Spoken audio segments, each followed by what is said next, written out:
Dear mister Aamir Khan, सलाम वालेकुम, नमस्कार, सत श्री अकाल एंड हेलो।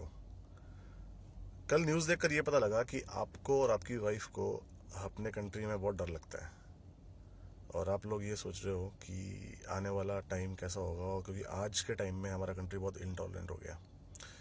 कल सुबह मैं ऑफिस के लिए तैयार हो रहा था और ब्रेकफास्ट के टाइम पे मैंने ये न्यूज़ देखी। सच बताऊं, कल का दिन मेरे लिए बहुत बुरा भी था। इसलिए क्योंकि मैं आप जैसे बंदे से कभी भी एक्सपेक्ट नहीं कर सकता था कि आप इस तरह की बात करेंगे। हम सब लोग जानते हैं कि हमारे कंट्री में ऐसा कुछ नहीं हुआ पिछले 8-9 महीने में जिससे कि हमारे कंट्री का इंटॉलरेंस लेवल बढ़ गया हो। हमारा कंट्री वैसा ही है जैसा पहले था। इंडीड अभी हमारे कंट्री का इंटॉलरेंस लेवल कम हो रहा है, बढ़ नहीं रहा। हम लोग अलग अलग कल्चर्स को ज़्यादा समझ रहे हैं, हम लोग ग्लोबल हो रहे हैं। एज एन इंडियन हम लोग बहुत कुछ कर रहे हैं जिसको हम तरक्की के रास्ते पे मानेंगे। लेकिन आपके इस एक स्टेटमेंट ने पूरे ग्लोबल वर्ल्ड में हमारे कंट्री का एक बहुत ही गलत उदाहरण पेश किया है, और ये स्टेटमेंट बहुत ही अनरीजनेबल था। इसलिए हम लोगों का दिल ज़्यादा टूटा है। आपकी मूवीज़ देखकर लगता था कि आप बहुत ही एक सुलझे हुए इंसान हैं और कुछ हटकर हैं बॉलीवुड में, जो सिर्फ मूवीज़ पैसे के लिए नहीं बनाते बल्कि कुछ नया करने के लिए बनाते हैं। अगर हमारे कंट्री में इनटॉलरेंस लेवल बढ़ गया होता तो सच बताऊं, आपकी मूवी पीके रिलीज ना हो पाती। वो आग लगा दी जाती हर उस थिएटर में जिस थिएटर में पीके रिलीज हुई। इनटॉलरेंस लेवल अगर हमारी कंट्री में बड़ा होता तो पीके इतनी कमाइयाँ ना करती। हमने वो संदेश देखा जो आपने दिया, और अच्छे से देखा। अगर आपको इनटॉलरेंस लेवल वाकई में देखना ना इंडिया का, तो उस एक सीन में जिसके अंदर आप शिव जी के पीछे भाग रहे हैं, उस सीन को री एनैक्ट कीजिए, फिर से बनाइए, और शिव जी की जगह with all due respect prophet Mohammad को डाल दीजिए। आपको एग्जैक्टली पता लग जाएगा कि इंटॉलरेंस लेवल होता क्या है। हम ये नहीं कह रहे, या मैं ये नहीं कहना चाहता हूँ कि यहाँ पर किसी एक समुदाय का, किसी एक रिलीजन का टॉलरेंस लेवल कम है या ज़्यादा है। लेकिन मुझे अभी तक ये समझ में नहीं आ रहा कि आपको ऐसा क्या इनसिक्योर फील हुआ पिछले कुछ टाइम में जिसके अंदर में आपको इतना बड़ा स्टेटमेंट देना पड़ा। As as a citizen of country, मैं इस कंट्री का एक आम नागरिक हूँ। मुझे कोई खास सुरक्षा नहीं मिलती। मैं आपकी तरह एमिनेंट पर्सनालिटी नहीं हूँ, मेरे आसपास सिक्योरिटी गार्ड्स नहीं है। मैं जहाँ भी जाता हूँ वहाँ पर मेरे लिए स्पेशल वीआईपी ट्रीटमेंट नहीं होता। मेरे लिए पुलिस खास सुरक्षा नहीं करती, आम सुरक्षा करती है। और मैं भी एक माइनॉरिटी कम्युनिटी से आता हूँ। मैं तो इनसिक्योर फील नहीं कर रहा। मुझे कोई ऐसा ऐसा दिखता नहीं है कि इनसिक्योरिटी है इस कंट्री के अंदर में। ऐसा कुछ भी नहीं है कि हम लोग इंटॉलरेंट हो गए हैं। तो क्यों ये आपने ये मैसेज दिया? जहाँ तक मुझे ये समझ में आता है, इसका एक रीज़न है आपकी आने वाली मूवी।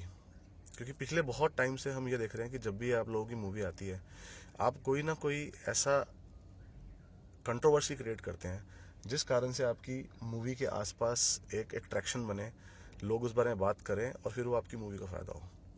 मुझे समझ में नहीं आता कि इतनी छोटी सोच क्यों है आप लोगों की कि आप अपनी एक मूवी रिलीज़ करने के लिए आप कुछ भी स्टेटमेंट दे सकते हैं। शाहरुख खान के ऊपर ईडी का नोटिस आया 100 करोड़ का, तो 3 दिन बाद शाहरुख खान ने बोल दिया मैं इंटॉलरेंट कंट्री में रह रहा हूँ। नसीरुद्दीन शाह इतने साल तक बॉलीवुड में काम करते रहे, किसी ने उनसे पूछा कि आप मुसलमान हैं, हिंदू हैं, क्या है? हम सब ने उनकी एक्टिंग लाइक करी है। एक दिन उठकर वो आते हुए कहते हैं मुझे मुसलमान होने का नुकसान है। मुझे समझ में नहीं आती कहाँ मिल रहा है नुकसान, आपको कहाँ है? एग्जाम्पल तो दो, कुछ तो बताओ कि ये हुआ हमारे साथ। ये हुआ इसलिए मैं ये बात बोल रहा हूँ। हम बहुत टॉलरेंट हैं। हम अगर टॉलरेंट नहीं होते तो इस कंट्री के सब सुपरस्टार्स एक खास समुदाय से आते हैं। शाहरुख खान, सलमान खान, आमिर खान, सैफ अली खान, फरहान अख्तर।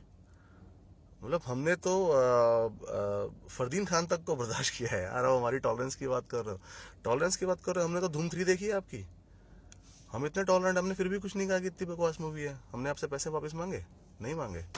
हम टॉलरेंट हैं, ये कंट्री टॉलरेंट है। और रही बात छोटी मोटे इंसिडेंट्स की, छोटे मोटे मैनियक्स की, हर कंट्री में ऐसे मैनियक्स हैं, हर कंट्री में दिक्कतें हैं। बर्मा जैसा कंट्री, श्रीलंका जैसे कंट्रीज जहां पर बुद्धिस्ट बहुल समुदाय है, वहां पर एथनिक क्लिंजिंग हुई है दोनों कंट्रीज के अंदर में। और आप लोगों को अच्छी तरह पता है बुद्धिज्म को शांति का प्रतीक माना जाता है, लेकिन श्रीलंका के अंदर जिस तरह तमिलों को खत्म किया गया और जिस तरह से बर्मा के अंदर रोहिंग्या मुसलमानों को भगाया गया, एथनिक क्लिंजिंग करी गई, और दुनिया के कौन से कंट्री में मैनिएक्स नहीं बैठे हुए, दुनिया के कौन से कंट्री के अंदर में इस तरह की छोटी मोटी वारदातें नहीं होती? तो इंडिया के ऊपर इतना टारगेट क्यों? आप लोग यूएस जाते हैं, वहां आपको नेकेड स्ट्रिप सर्च कर दिया जाता है। यार आपने कभी बोला है कि मैं आज के बाद यूएस नहीं जाऊंगा? मेरे को नेकेड स्ट्रिप सर्च किया है, मैं फिर भी आप यूएस जाते हो, राइट? इंडिया के ऊपर इतने बड़े बड़े दिक्कतें हुई, 80s पूरा 90s पूरा सिख ट्रबल हुई, 84 के अंदर में सिखों को जिंदा जलाया गया, पूरा 90s के अंदर में पंजाब प्रॉब्लम रही, 90s के अंदर में कश्मीरी पंडितों को उनके घर से खदेड़ दिया गया, उनको अपने कंट्री के अंदर में शरणार्थी बनकर रहना पड़ा। आपके मुंह से एक आवाज नहीं निकली। तब आपके लिए इंडिया टॉलरेंट था, तब आपके लिए इंडिया रहने लायक था। आज क्या हो गया है? क्योंकि आज आप एक बंदे को पसंद नहीं करते हैं और उस बंदे का नाम सबको पता है कि उस बंदे का नाम नरेंद्र मोदी है, उसको आप पसंद नहीं करते हैं, तो उसके लिए आप अपने पूरे कंट्री को स्लैम करेंगे, आप कुछ भी बोलेंगे, और उसके बाद आप ये सोचेंगे कि हम लोग इसको आपकी एक राइट टू स्पीच के अंदर में डालकर आप कुछ भी कह सकते हैं। टॉलरेंस का भी एक लेवल होता है, राइट टू स्पीच का भी एक लेवल होता है। इसका मतलब ये नहीं कि आप उठकर कुछ भी बोल दोगे विदाउट एनी जस्टिफिकेशन। और हम लोग इस चीज़ से बहुत शर्मिंदा है, जो आपने बोला है। हम लोग बहुत गुस्से में हैं, इसलिए हम लोग आपका बॉयकॉट करेंगे। हम लोग आपकी मूवीज़ का बॉयकॉट करेंगे। हम लोग आपकी आने वाली मूवीज़ को नहीं देखने जाएंगे थिएटर में। हम लोग आप जिस कंपनी के ब्रांड एम्बेसडर हैं उसका बॉयकॉट ऑलरेडी कर चुके हैं। हम लोगों ने उस कंपनी की ऐप जो है वो अनइंस्टॉल कर दी है, उसको सिंगल स्टार दिया है, और वहाँ लिखा है कि जब तक आप उस कंपनी के ब्रांड एम्बेसडर रहेंगे हम उस कंपनी से ऑनलाइन कोई शॉपिंग नहीं करेंगे। और मैं अपने फेलो कंट्रीमैन को सबको ये अर्ज करता हूँ कि जिस जिस बंदे के अंदर भी अपनी कंट्री के लिए जरा सी भी सेल्फ रिस्पेक्ट है, वो इस टाइम पर आपने जो ये घटिया सी बात कही है इसके खिलाफ जाए और जाके उस ऐप को डिलीट करे अपने फ़ोन से, उस ऐप को डिलीट करके वहाँ स्पेशली 1 स्टार दे और लिखे कि हमने ये सब कुछ क्यों कर रहे हैं। क्योंकि हम टॉलरेंस है हमारे में, और हमारा एक तरीका है आमिर खान को ये संदेश देने का कि आप उठकर कुछ भी नहीं बोल सकते बिना किसी रीज़न से। ऐसा कुछ भी नहीं हुआ आपके साथ पिछले कुछ सालों में या किसी भी टाइम पर जिसमें आपको या आपकी वाइफ को, आपके लिए या आपके बच्चों के लिए डर लगे। आप आमिर खान बने हैं, इस कंट्री ने आपको बनाया है, हमने आपकी मूवीज़ देख के बनाया है। अगर आपका जो डर है वो ये है कि मैं एक खास समुदाय का आता हूँ या माइनॉरिटी समुदाय का आता हूँ इसलिए मुझे डर है, मेरी बीवी को डर है, ऐसा डर आपकी लाइफ में कभी प्रॉब्लम नहीं हुई। आपने 2 शादियाँ करी है, दोनों हिंदू लड़कियों से शादी करी है, कभी कोई प्रॉब्लम नहीं हुई। आपके बच्चे मुसलमान हैं आपको कोई प्रॉब्लम नहीं हुई। मेरी बीवी हिंदू है, मेरा बच्चा जो है वो सिख है, मुझे कोई प्रॉब्लम नहीं हुई। मैं एक आम इंसान हूँ। मेरी जो कम्युनिटी है वो आपकी कम्युनिटी से बहुत नीचे है इन टर्म्स ऑफ नंबर्स। आपकी कम्युनिटी 13 करोड़ के आसपास है, मेरी कम्युनिटी 1-1.5 करोड़ के आसपास है। मुझे तो नहीं डर लगता। मुझे समझ में नहीं आता ये डिवाइड क्यों बनाना चाहते हो आप लोग? क्या प्रॉब्लम क्या है आपकी? आप ये क्यों नहीं समझते हो कि आप आमिर खान हो? आप जब एक चीज बोलोगे तो पूरी दुनिया सुनेगी और उसका रिएक्शन होगा।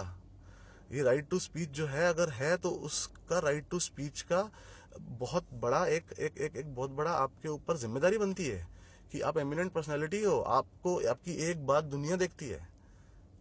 तो जो आपने कल बोला वो बहुत अनरीजनेबल था, वो राइट टू स्पीच के अंदर नहीं आता। आपने हमारी कंट्री, अपनी कंट्री का अपमान किया है अनरीजनेबल होके, इसलिए हम लोग बहुत गुस्सा हैं, बहुत मायूस हैं। तो हम आपको बॉयकॉट करेंगे और आई विल अर्ज all my fellow Indians and I will like to tell all the global citizens that India is a very safe country to live. ऐसा कुछ भी नहीं है इंडिया के अंदर, जैसे जो चंद कुछ लोग उठकर आए हैं और जो बोल रहे हैं कि भाई इंडिया अनसेफ हो गया, इंडिया अनसेफ हो गया। ऐसा कुछ भी नहीं है। छोटे मोटे इंसिडेंट हर कंट्री में हो रहे हैं, यूएस में हो रहे हैं, कनाडा में हो रहे हैं, कहाँ नहीं हो रहे हैं, ऑस्ट्रेलिया में हो रहे हैं। तो क्या वो अनसेफ है रहने के लिए? मेरा कंट्री ग्लोबल कंट्री है। हम लोगों के अंदर में बहुत ज़्यादा टॉलरेंस है हर कल्चर के लिए, ना सिर्फ इंडियन कल्चर्स के लिए, इंटरनेशनल कल्चर्स के लिए। और हम लोग ग्लोबल हैं, हम लोग फॉरवर्ड थिंकिंग वाले हैं। तो जो ये लोग बोल रहे हैं ये गलत बोल रहे हैं। ये अपनी पिक्चरों के लिए या किसी चीज़ के लिए ये नेगेटिव पब्लिसिटी करके पब्लिसिटी पाना चाहते हैं, जो ही गलत है। और हम आमिर खान की मूवी और आमिर खान के किए हुए प्रोडक्ट्स का बॉयकॉट करेंगे। यही हमारा संदेश है। जय हिंद।